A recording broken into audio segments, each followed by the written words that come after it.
Good afternoon, everyone. I hope everyone is having a wonderful summer so far. Tom Leahy here with my buddy Candace Suarez, and we run a company called Optimum Ed, right? It's all Yep. about helping Happy young people. Thursday. Thank you. Yeah. So we're all about helping young people prepare to launch and launch successfully. If you're a rising senior, application times are right around the corner. And we talked about Yep. this last week. Early action, early decision. We're talking about 1 November in a lot of cases, Mhm. even some schools 15 October. Um, Great. so a lot of things to be done to get it to do it right. So we have, as we said, we have a special program for rising seniors who may be partway through the process or whatever, just need some help getting across the finish line. We can step in very economically and help those kids get it right the first time. Yeah. And And if they do that and sign yes, up for a program, we're yep, including our assessment process with that. Mhm. we are. We are, yeah. Oh, okay. Sounds good. All right. Oh, speaking of the assessment, Yeah. part of what makes the assessment so powerful is that we look at a series of personality traits, right? Mhm. Behaviors, and two of those have to do with decision making, right? Yeah. And that's really interesting because making good decisions, young people are making good decisions is sometimes a challenge. Yeah. Yeah. So we thought maybe we would talk today a little bit about that process and how Mhm. parents can maybe help their children become better problem solvers. Exactly. So, we were talking before we got on here about the developing brain, right? And studies say that it's not until about the age of 25 that all of those critical thinking skills are mature enough, right? Right.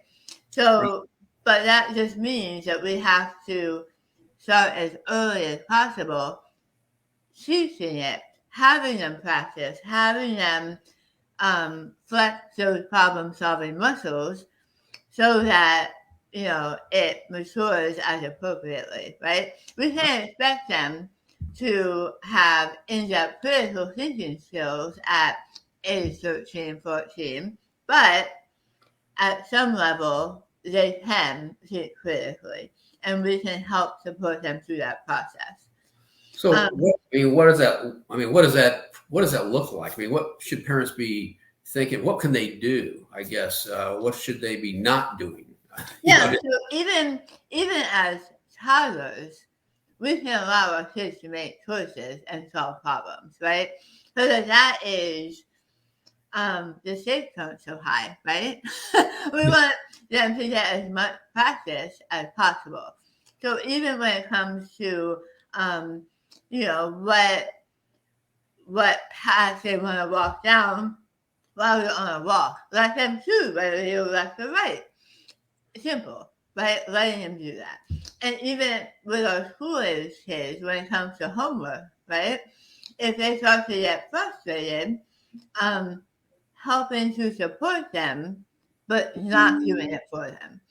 We all hate to see our kids suffer and struggle, but if you jump in and rescue them every single time, you're not going to learn how to do it, right? So it's that fine line between support but not doing it for them, letting them practice, letting them succeed or fail on their own. right? Yeah, and I think so. This is a really hard area for parents to Mhm. operate in. It's really easy when we're preparing, say, for our kids' education or whatever. It's real easy to put money in the bank, right? It's Mhm. really easy to look at the report card and say, oh gosh, we better get a math tutor or whatever, right? But when we talk about attributes and characteristics Mhm. and these kinds of things, it really gets muddy, and Yeah. parents have a hard time uh, with that balancing act between controlling and allowing some basic decision making to happen and those natural consequences. Yeah. And allowing them to solve problems really builds confidence in them, right? it makes them feel like, wow, you know what? I can do this, right? But resilience and having a growth mindset, we really need to let them fail sometimes. Right. And Yeah. then talk to them about the lesson they've learned from it. Yeah. What Even can they do differently next time? How can they grow from this mistake or wrong decision, right? Mhm. So either way, whether they succeed or fail, teaching them that they're learning something and getting something positive out of it is really our job. Right. And you know, it goes toward preparing for higher education and being independent and being on their own Mhm. and all those, you know, developing those attributes are important for success. It's not just GPA and standardized test scores. It's not just having money in a 529 plan, but if they can't survive, if they can't make good decisions when they go off, that's when we get into trouble, right? Mhm. Because they no longer have mom or dad there to catch them when they fall or to say, no, that's not the right decision. You need to do this or whatever. Exactly. And that's where we have the consequences become much larger. Yeah. So if they have practice in doing it on themselves and knowing that they are okay if they choose the wrong path, they are okay if they make a mistake because they have experience doing it, Right. right?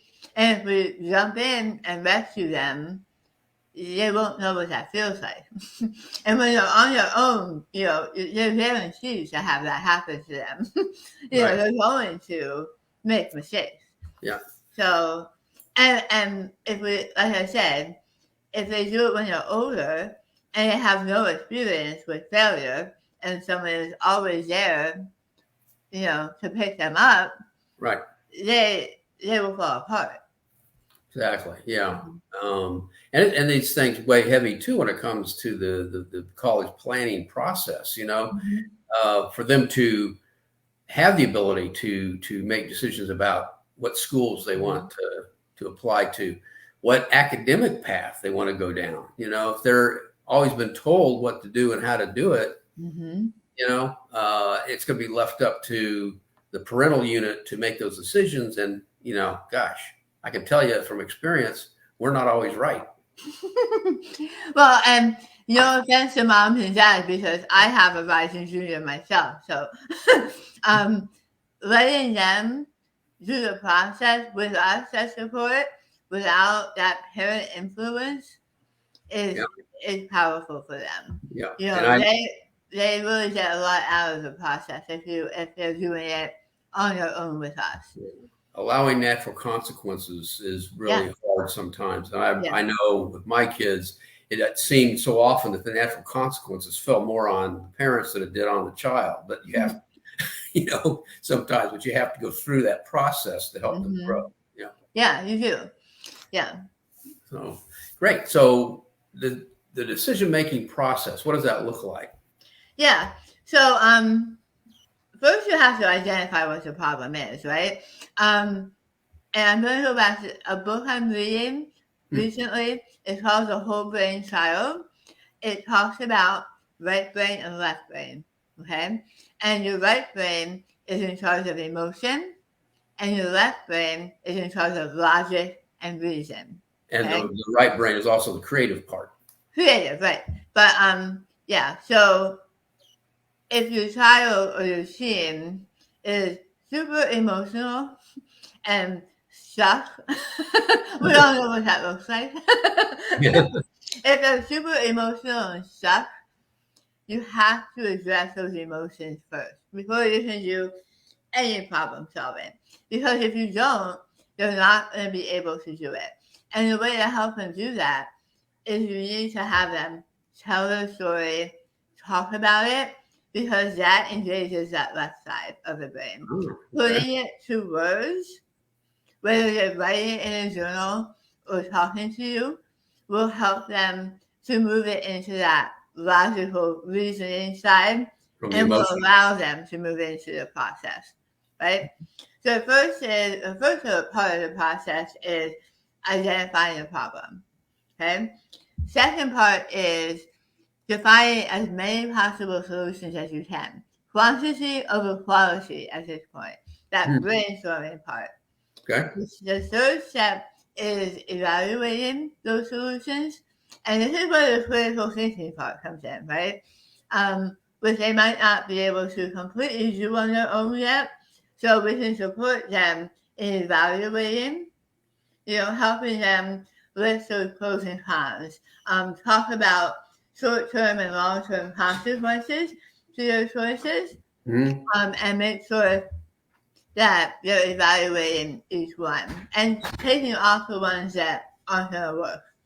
And then the fourth step is choosing which ones are going to do, right? So, and then making an action plan and carrying it out. And then the fifth part, which sometimes is the most valuable, is evaluating whether it succeeded or not. Oh. And this is where if it did, great, cheer them on, they're getting that confidence. And if it hasn't, coaching them through to build that resilience, helping them to look at it as a growth opportunity and not just total failure.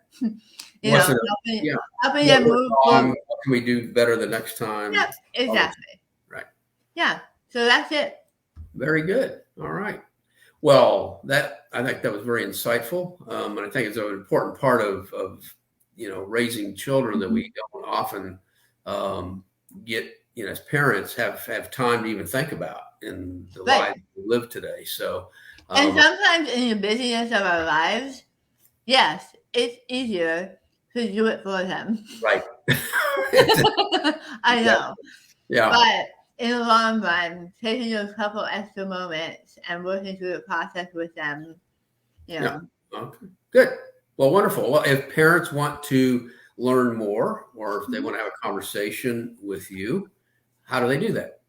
Yeah, I mean, the simplest way is message us. You can message us on Facebook if you're seeing it there, or wherever you're seeing our video. You can message us. We'll answer, or you can email us at ask@optimmedcenter.com.